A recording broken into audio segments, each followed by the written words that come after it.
भारत माता की। भारत माता की। भारत माता की। मंच पर विराजमान गुजरात के गवर्नर आचार्य देवव्रत जी, यहां के लोकप्रिय मुख्यमंत्री श्रीमान भूपेंद्र भाई पटेल, केंद्र में मंत्रिमंडल के मेरे सहयोगी मनोहर लाल जी, सीआर पाटिल जी, गुजरात सरकार के अन्य मंत्रीगण, सांसदगण, विधायकगण और गुजरात के कोने कोने से यहां उपस्थित मेरे प्यारे भाई और बहनों, मैं 2 दिन से गुजरात में हूं।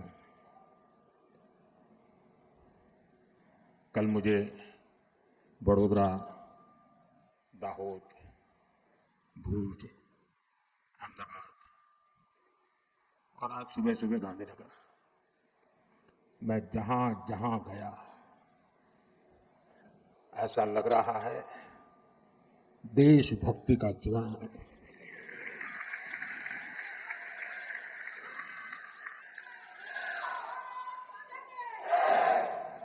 गर्जना करता सिंदूरिया सागर, सिंदूरिया सागर की गर्जना और लहराता तिरंगा, जन मन के हृदय में मातृभूमि के प्रति अपार प्रेम, एक ऐसा नजारा था, एक ऐसा दृश्य था। और ये सिर्फ गुजरात में नहीं, हिंदुस्तान के कोने कोने में है, हर हिंदुस्तानी के दिल में है। शरीर कितना ही स्वस्थ क्यों न हो, लेकिन अगर एक कांटा चुभता है तो पूरा शरीर परेशान रहता है। और हमने तय कर लिया है उस कांटे को निकाल के रहेंगे।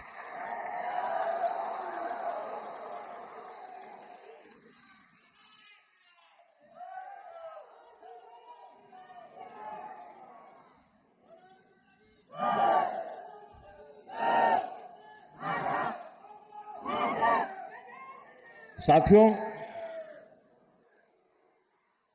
1947 में जब मां भारती के टुकड़े हुए, टूटनी चाहिए थी तो जंजीरें, लेकिन काट दी गई भुजाएं, देश के 3 टुकड़े कर दिए गए। और उसी रात पहला आतंकवादी हमला कश्मीर की धरती पर हुआ। मां भारती का एक हिस्सा आतंकवादियों के बलबूते पर, मुजाहिदों के नाम पर पाकिस्तान ने हड़प ले लिया। अगर उसी दिन इन मुजाहिदों को मौत के घाट उतार दिया गया होता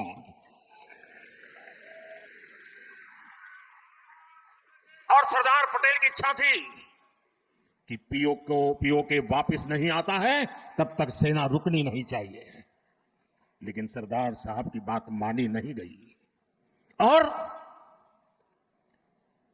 ये मुजाहिदीन जो लहू चख गए थे, वो सिलसिला 75 साल से चला है। पहलगाम में भी उसी का विकृत रूप था। 75 साल तक हम झेलते रहे हैं और पाकिस्तान के साथ जब युद्ध का नौबत आई, तीनों बार भारतीय सैन्य शक्ति ने पाकिस्तान को धूल चटा दी और पाकिस्तान समझ गया कि लड़ाई में वो भारत से जीत नहीं सकते हैं और इसलिए उसने प्रॉक्सी वॉर चालू किया। सैन्य प्रशिक्षण होता है, सैन्य प्रशिक्षित आतंकवादी भारत भेजे जाते हैं और निर्दोष निहत्थे लोग कोई यात्रा करने गया है, कोई बस में जा रहा है, कोई होटल में बैठा है, कोई टूरिस्ट बन के जा रहा है। जहां मौका मिला ये मारते रहे, मारते रहे, मारते रहे और हम सहते रहे। आप मुझे बताइए, क्या ये अब सहना चाहिए? क्या गोली का जवाब गोले से देना चाहिए? ईंट का जवाब पत्थर से देना चाहिए? ये कांटे को जल मुर्द से उखाड़ देना चाहिए?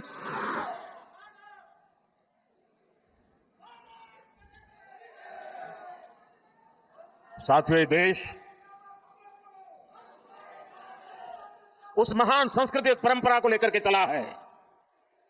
वसुधैव कुटुंबकम, ये हमारे संस्कार है, ये हमारा चरित्र है। सदियों से हमने इसे जिया है। हम पूरे विश्व को एक परिवार मानते हैं। हम अपने पड़ोसियों का भी सुख चाहते हैं, वे भी सुख चैन से जिए, हमें भी सुख चैन से जीने दें। ये हमारा हजारों साल से चिंतन रहा है। लेकिन जब बार बार हमारे सामर्थ्य को ललकारा जाए तो ये देश वीरों की भी भूमि है।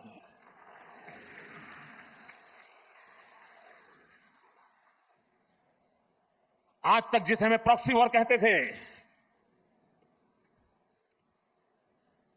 6 मई के बाद जो दृश्य देखे गए, उसके बाद हम इसे प्रॉक्सी वॉर कहने की गलती नहीं कर सकते हैं। और इसका कारण है, जब आतंकवाद के 9 ठिकाने तय करके 22 मिनट में, साथियों 22 मिनट में उनको ध्वस्त कर दिया। और इस बार तो सब कैमरा के सामने की सारी व्यवस्था रखी थी ताकि हमारे घर में कोई सबूत ना मांगे। अब हमें सबूत नहीं देना पड़ रहा है, वो तो वाला दे रहा है।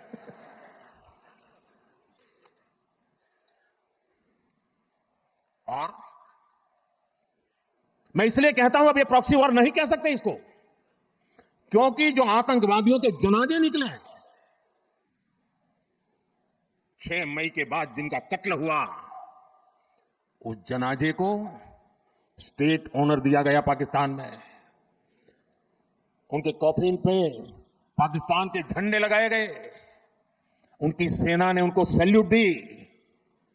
ये सिद्ध करता है कि आतंकवादी गतिविधि ये प्रॉक्सी वॉर नहीं है, ये आपकी सोची समझी युद्ध की रणनीति है।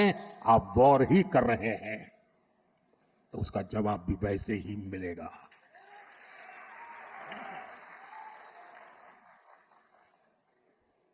हम अपने काम में लगे थे, प्रगति की राह पर चले थे,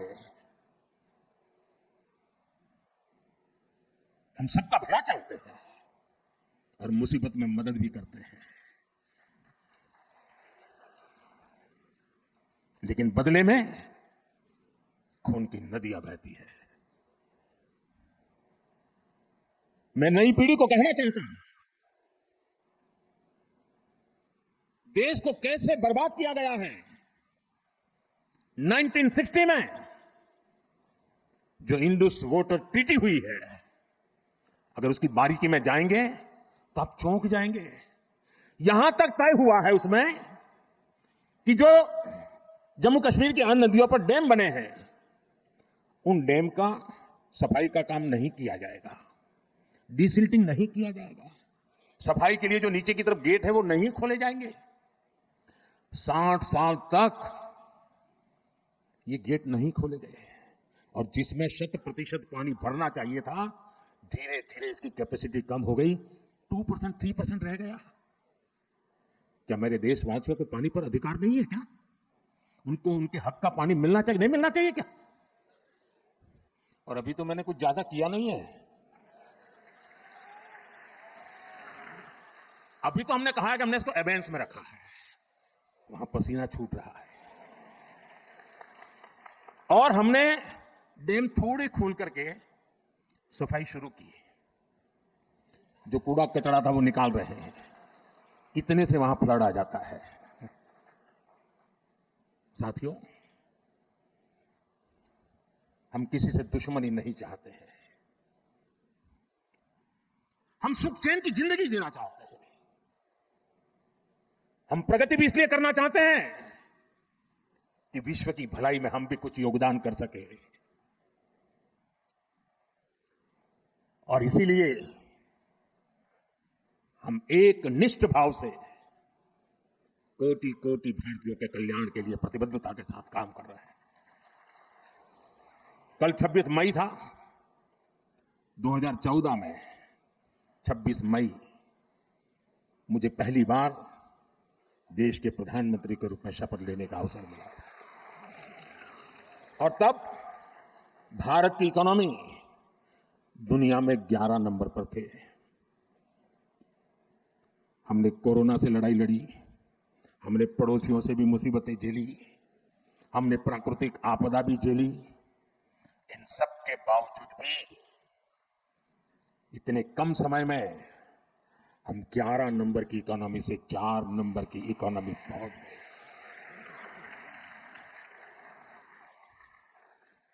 क्योंकि हमारा लक्ष्य है, हम विकास चाहते हैं, हम प्रगति चाहते हैं। और एक के बाद योजनाएं। और साथियों, मैं गुजरात का ऋणी हूं। इस मिट्टी ने मुझे बड़ा किया है। यहां से मुझे जो शिक्षा मिली, दीक्षा मिली, यहां से जो मैं आप सबके बीच रह करके सीख पाया, जो मंत्र आपने मुझे दिए, जो सपने आपने मेरे में संजोए, मैं उसे देशवासियों के काम आए इसके लिए कोशिश कर रहा हूं। मुझे खुशी है कि आज गुजरात सरकार ने शहरी विकास वर्ष 2005 में इस कार्यक्रम को किया था, 20 वर्ष मनाने का। और मुझे खुशी इस बात की हुई कि 20 साल के शहरी विकास की यात्रा का जयगान करने का कार्यक्रम नहीं बनाया। गुजरात सरकार ने उन 20 वर्ष में से जो हमने पाया है, जो सीखा है, उसके आधार पर आने वाले शहरी विकास को नेक्स्ट जनरेशन के लिए उन्होंने उसका रोड मैप बनाया। और आज रोड मैप गुजरात के लोगों के सामने रखा है। मैं इसके लिए गुजरात सरकार को, मुख्यमंत्री जी को, उनकी टीम को हृदय से बहुत बहुत बधाई देता हूं। साथियों, हम आज दुनिया की चौथी इकोनॉमी बने। किसी को भी संतोष होगा कि अब जापान को भी पीछे छोड़ करके हम आगे निकल गए। और मुझे याद है, हम जब 6 से 5 बने थे तब देश में और ही उमंग था, बड़ा उत्साह था, खास करके नौजवानों में। और उसका कारण यह था कि 250 साल तक जिन्होंने हम पर राज किया था ना, उस यूके को पीछे छोड़ करके हम 5 बने थे। लेकिन अब 4 बनने का आनंद जितना होना चाहिए, उससे ज्यादा 3 कब बनोगे इसका दबाव बढ़ रहा है। अब देश इंतजार करने को तैयार नहीं है। और अगर कोई ने इंतजार करने के लिए कहा तो पीछे से नारा आता है, मोदी है तो मुमकिन है।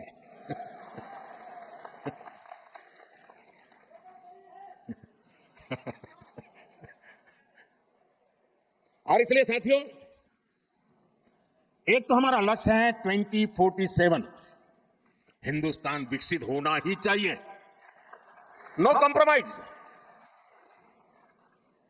आजादी के 100 साल हम ऐसे ही नहीं बिताएंगे। आजादी के 100 साल ऐसे मनाएंगे, ऐसे बनाएंगे कि दुनिया में विकसित भारत का झंडा फहरता होगा।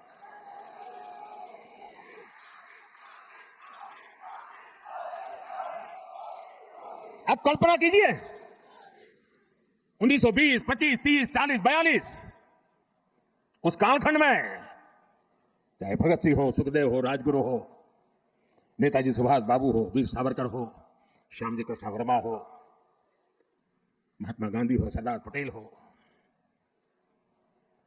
इन सब ने जो भाव पैदा किया था और देश के जनमन में आजादी की ललक न होती, आजादी के लिए जीने मरने की प्रतिबद्धता न होती, आजादी के लिए सहन करने की इच्छा शक्ति न होती, तो शायद 1947 में आजादी नहीं मिलती। ये इसलिए मिली कि उस समय जो 25-30 करोड़ आबादी थी, ये बलिदान के लिए तैयार हो चुकी थी। अगर 25-30 करोड़ लोग संकल्पबद्ध होकर के 20 साल 25 साल के भीतर भीतर अंग्रेजों को यहां से निकाल सकते हैं, तो आने वाले 25 साल में 140 करोड़ लोग विकसित भारत बना भी सकते हैं दोस्तों।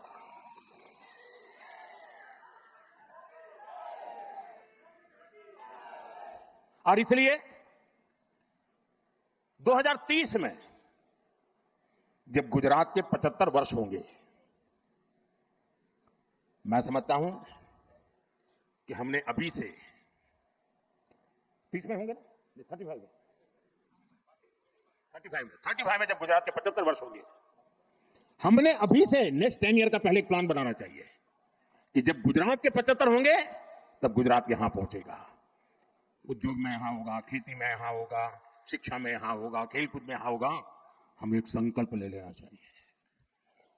और जब गुजरात 75 का हो, उसके 1 साल के बाद जो ओलंपिक होने वाला है, देश चाहता है कि ओलंपिक हिंदुस्तान में हो।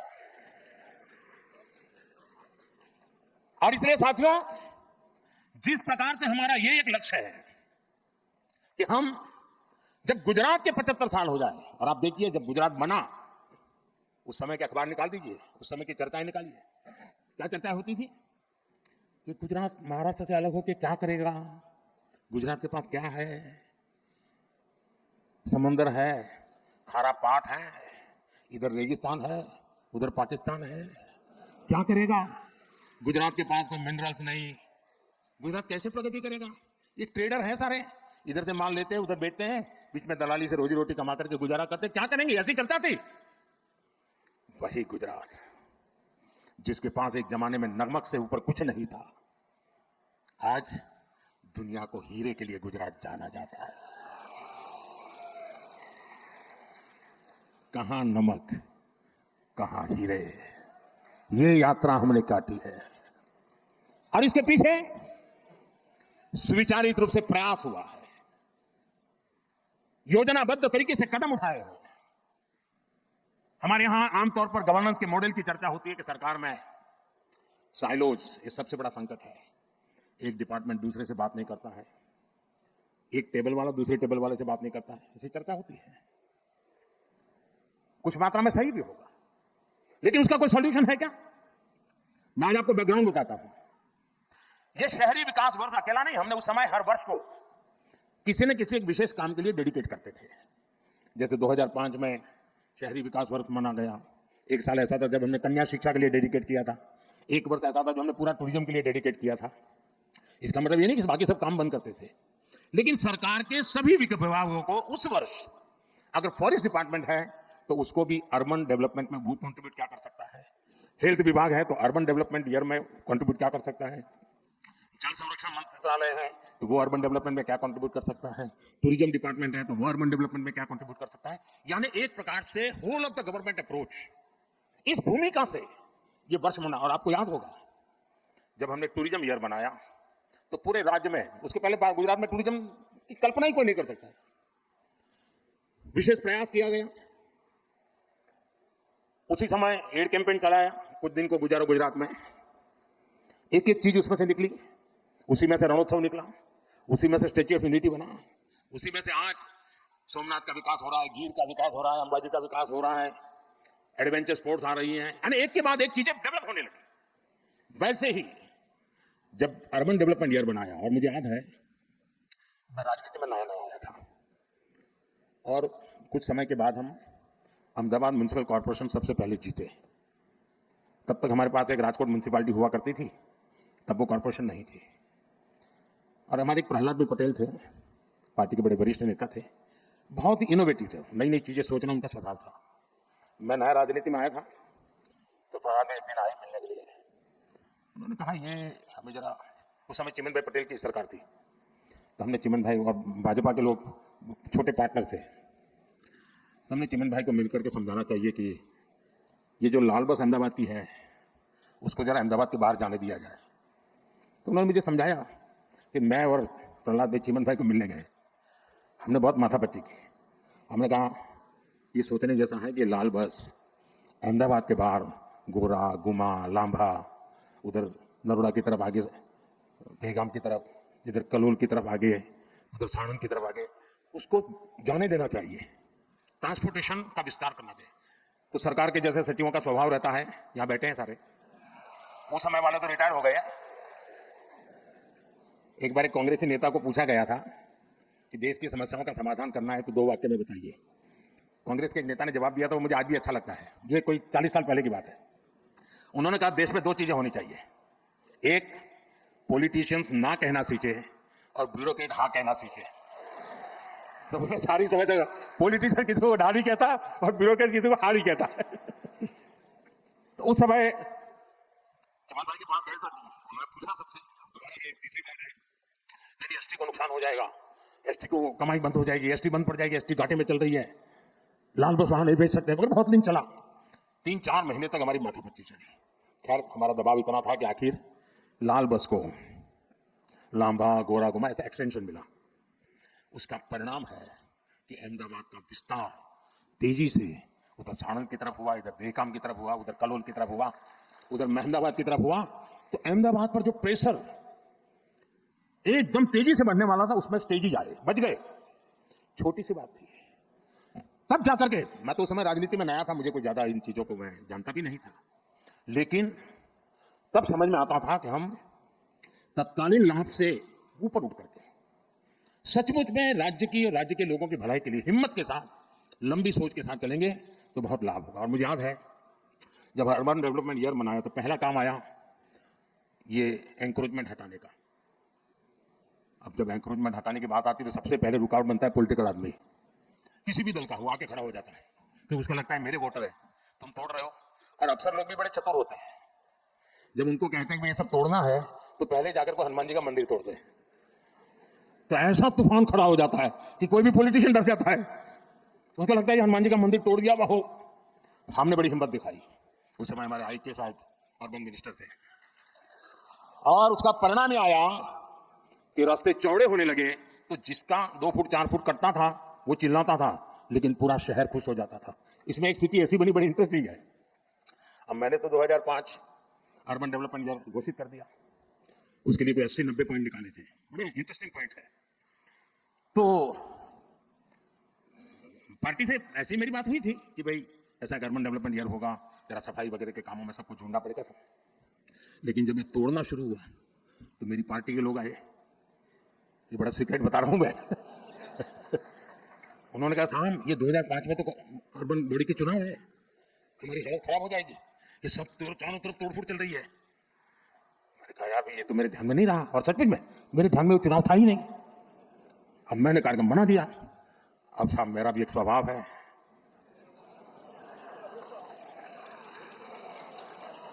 हम तो बचपन से पढ़ते आए हैं डगलू बरू के ना हटबू।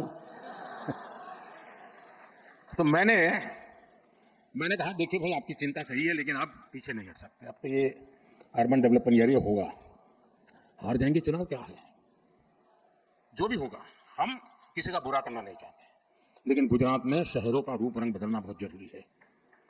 साथियों हम लोग लगे रहे, काफी विरोध भी हुआ, काफी आंदोलन हुए, बहुत परेशानी हुई। यहां मीडिया वालों को बड़ा मजा आ गया कि मोदी अब शिकार आ गया हाथ में, तो वो भी बड़ी पूरी ताकत से लग गए थे। और उसके बाद जब चुनाव हुआ, देखिए मैं राजनेताओं को कहता हूं, मैं देश भर के राजनेता मुझे सुनते हैं तो देखना कहलाता हूं, अगर आपने सदनिष्ठा से ईमानदारी से लोगों की भलाई के लिए निर्णय करते हैं, तत्कालीन भले बुरा लगे लोग साथ चलते हैं। और उस समय जो चुनाव हुआ 90% विक्ट्री बीजेपी की हुई थी, 90%। यानी लोग जो मानते हैं कि जनता ये नहीं, और मुझे याद है अभी ये जो यहां अटल ब्रिज बना है ना, तो मुझे ये साबरमती रिवर फ्रंट पे, तो पता नहीं क्यों मुझे उद्घाटन के लिए बुलाया था। कई कार्यक्रम थे तो मैंने कहा चलो भी हम भी देखने जाते, तो मैं जरा वो अटल ब्रिज पर टहलने गया, तो वहां मैंने देखा कुछ लोगों ने पान की पिचकारियां लगाई थी। अभी तो उद्घाटन होना था, लेकिन कार्यक्रम हो गया था। तो मेरा दिमाग, मैंने कहा इस पर टिकट लगाओ। तो ये सारे लोग आ गए, साहब चुनाव है, उसी का चुनाव था, मैंने टिकट नहीं लगा सकते। मैंने कहा टिकट लगाओ वरना ये तुम्हारा अटल ब्रिज बेकार हो जाएगा। फिर मैं दिल्ली गया, मैंने दूसरे दिन फोन करके पूछा, मैंने कहा क्या हुआ टिकट लगाने का, एक दिन भी बिना टिकट नहीं चलना चाहिए। साथियों, खैर मेरा मान सम्मान रखते हैं सब लोग, आखिरकार हमारे लोगों ने ब्रिज पर टिकट लगा दिया, आज टिकट भी हुआ, चुनाव भी जीते दोस्तों, और वो अटल भी चल रहा है। मैंने कांकरिया का पुनर्निर्माण का कार्यक्रम लिया, उसको टिकट लगाया तो कांग्रेस ने बड़ा आंदोलन किया, कोर्ट में चले गए, लेकिन वो छोटा सा प्रयास पूरे कांकरिया को बचा के रखा हुआ है और आज समाज का हर वर्ग बड़े सुख चैन से वहां जाता है। कभी कभी राजनेताओं को बहुत छोटी चीजें डर जाते हैं। समाज विरोधी नहीं होता है, उसको समझाना होता है, वो सहयोग करता है और अच्छे परिणाम भी मिलते हैं। देखिए, शहरी विकास की एक एक चीज इतने बारीकी से बनाई गई और उसी का परिणाम था। और मैं आपको बताता हूं, ये जो अब मुझ पर दबाव बढ़ने वाला है, ऑलरेडी शुरू हो गया कि मोदी ठीक है 4 नंबर तक पहुंच गए, बताओ 3 कब पहुंचोगे। इसकी एक जड़ी बूटी आपके पास है। अब जो हमारे ग्रोथ सेंटर है वो अर्बन एरियाज है। हमें अर्बन बॉडीज को इकोनॉमी के ग्रोथ सेंटर बनाने का प्लान करना होगा। अपने आप जनसंख्या के कारण वृद्धि होती चले, ऐसे शहर नहीं हो सकते हैं।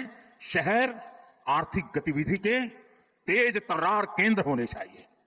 और अब तो हमने टियर 2, टियर 3 सिटी पे भी बल देना चाहिए और वो इकोनॉमिक एक्टिविटी के सेंटर बनने चाहिए। और मैं तो पूरे देश की नगरपालिका, महानगरपालिका के लोगों को कहना चाहूंगा, अर्बन बॉडी से जुड़े हुए सब लोगों से कहना चाहूंगा कि वे टारगेट करें कि 1 साल में उस नगर की इकोनॉमी कहां से कहां पहुंचाएंगे, वहां की अर्थव्यवस्था का कद कैसे बढ़ाएंगे, वहां जो चीजें मैन्युफैक्चर हो रही हैं उसमें क्वालिटी इंप्रूव कैसे करेंगे, वहां नई नई इकोनॉमिक एक्टिविटी के रास्ते कौन से खोलेंगे। ज्यादातर मैंने देखा नगरपालिकाएं जो नई नई बनती है क्या करते हैं, एक बड़ा शॉपिंग सेंटर बना देते हैं। पॉलिटिशियनों को भी जरा सूट करता है, वो 30-40 दुकानें बना देंगी और 10 साल तक लेने वाला नहीं आता है। इतने से काम नहीं चलेगा। स्टडी करके, और खास करके जो एग्रो प्रोडक्ट है, मैं तो टियर 2, टियर 3 सिटी के लिए कहूंगा, जो किसान पैदावार करता है उसका वैल्यू एडिशन ये इन नगरपालिकाओं में शुरू हो। आसपास से खेती की चीजें आए, उसमें से कुछ वैल्यू एडिशन हो, गांव का भी भला होगा, शहर का भी भला होगा। उसी प्रकार से आपने देखा होगा इन दिनों स्टार्टअप में भी आपको ध्यान में आया होगा कि पहले स्टार्टअप बड़े शहर के बड़े उद्योग घरानों के आसपास चलते थे। आज देश में करीब 2 लाख स्टार्टअप है और ज्यादातर टियर 2, टियर 3 सिटी में है। और इसमें भी गर्व की बात है कि उसमें काफी नेतृत्व हमारी बेटियों के पास है। बेटियों के पास है, स्टार्टअप की लीडरशिप बेटियों के हाथ में है। ये एक बहुत बड़ी क्रांति की संभावनाओं को जन्म देता है।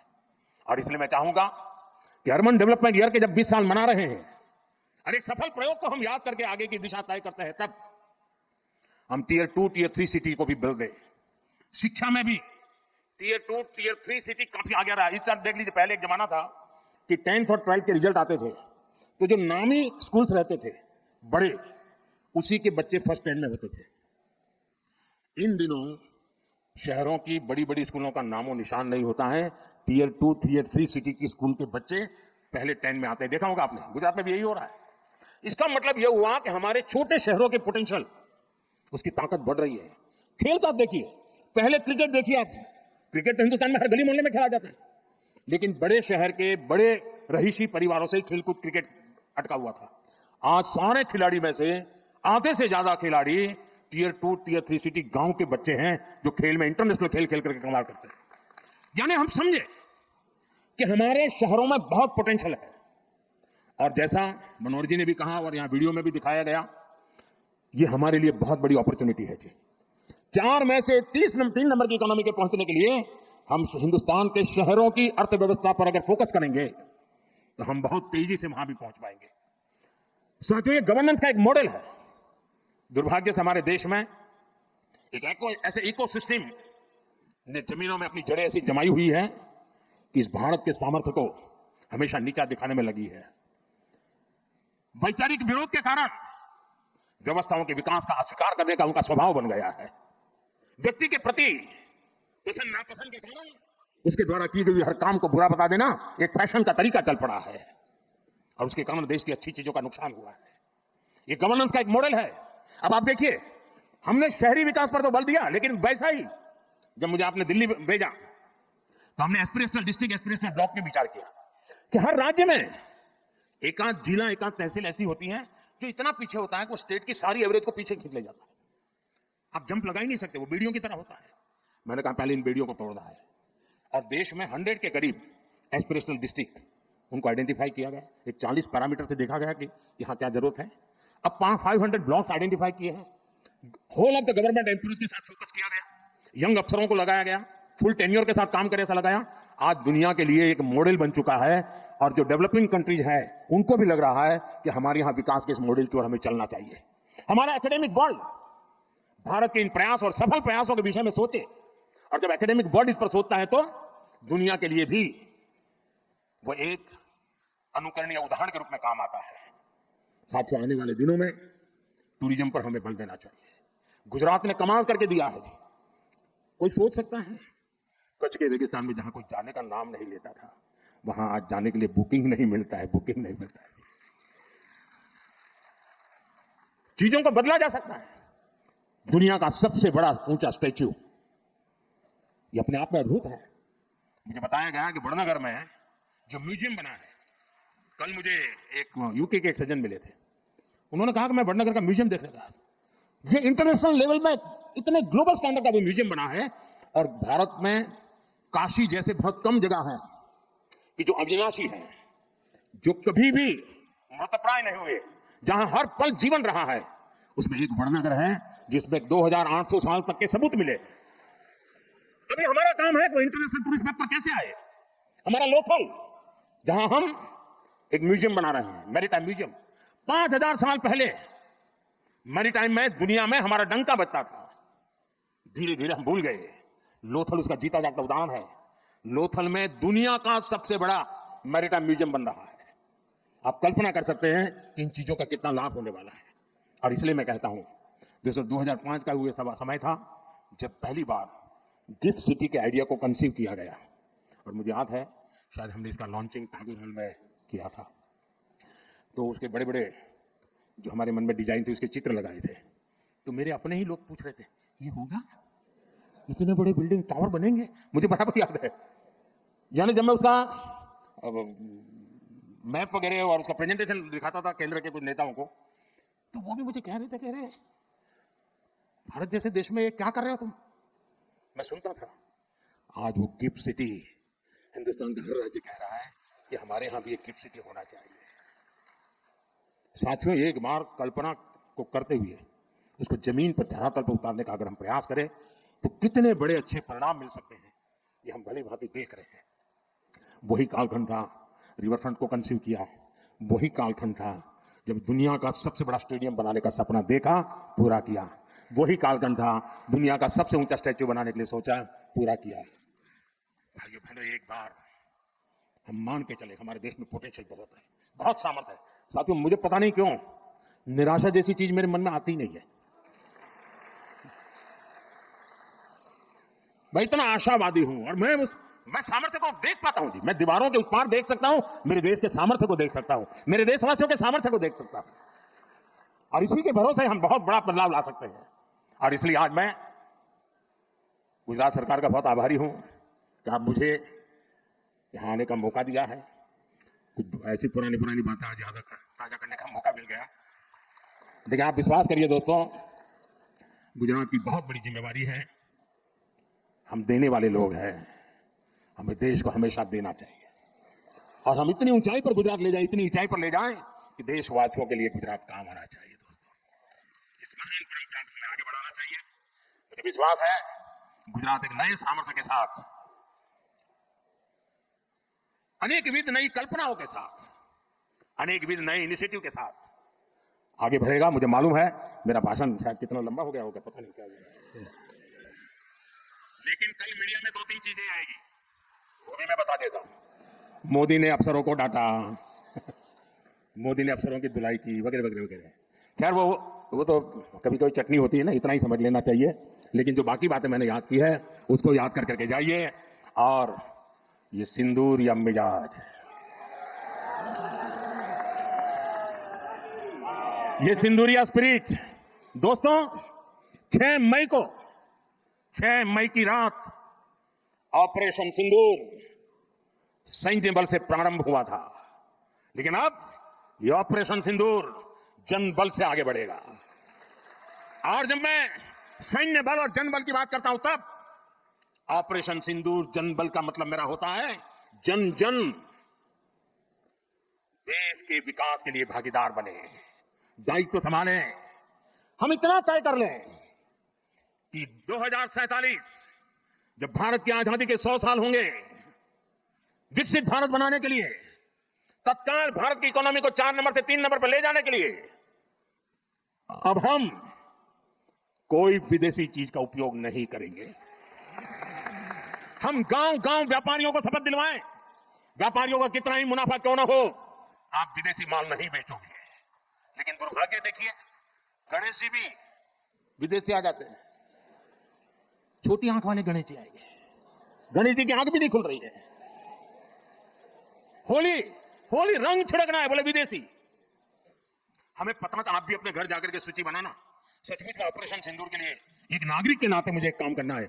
आप घर में जाकर सूची बनाइए कि आपके घर में 24 घंटे में सुबह से दूसरे दिन सुबह तक कितनी विदेशी चीजों का उपयोग होता है। आपको पता ही नहीं होता है।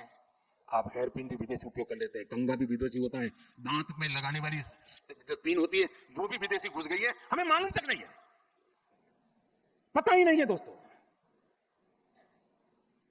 देश को अगर बचाना है, देश को बनाना है, देश को बढ़ाना है, तो ऑपरेशन सिंदूर ये सिर्फ सैनिकों के जिम्मे नहीं है। ऑपरेशन सिंदूर 140 करोड़ नागरिकों के जिम्मे। देश सशक्त होना चाहिए, देश समर्थ होना चाहिए, देश का नागरिक सामर्थ्यवान होना चाहिए। और इसके लिए हमने vocal for local, one district one product, जो आपके पास है फेंक देने के लिए मैं नहीं कह रहा हूं, लेकिन आप नया नहीं लेंगे। और शायद 1-2% चीजें ऐसी हैं जो शायद आपको बाहर के लेनी पड़े, जो हमारे यहां उपलब्ध ना हो। बाकी आज हिंदुस्तान में ऐसा कुछ नहीं। आपने देखा होगा, आज से पहले 25 साल 30 साल पहले विदेश से कोई आता था तो लोग लिस्ट भेजते थे, ये ले आना, ये ले आना। आज विदेश से आते हैं, वो पूछते हैं कि कुछ लाना है, तो यहां वाले के नहीं, यहां सब है, मतलब सब कुछ है। हमें अपनी ब्रांड पे गर्व होना चाहिए, मेड इन इंडिया पर गर्व होना चाहिए। ऑपरेशन सिंदूर सैन्य बल से नहीं, जनबल से जीतना है दोस्तों। और जनबल आता है मातृभूमि की मिट्टी में पैदा हुई हर पैदावार से आता है। इस मिट्टी की जिसमें सुगंध हो, इस देश के नागरिक के पसीने की जिसमें सुगंध हो, उन चीजों का मैं इस्तेमाल करूंगा। अगर मैं ऑपरेशन सिंदूर को जन जन तक, घर घर तक लेके जाता हूं, आप देखिए हिंदुस्तान को 2047 के पहले विकसित राष्ट्र बना के रहेंगे और अपनी आंखों के सामने देख के जाएंगे। दोस्तों, इसी एक अपेक्षा के साथ मेरे साथ पूरी ताकत से बोलिए, भारत माता की, भारत माता की, भारत माता की। जरा तिरंगे ऊपर लहराने चाहिए। भारत माता की जय, भारत माता की जय, भारत माता की जय। वंदे वंदे वंदे वंदे वंदे वंदे वंदे वंदे वंदे वंदे वंदे वंदे। धन्यवाद जी। माननीय प्रधानमंत्री जी, आपके प्रेरणादायी संबोधन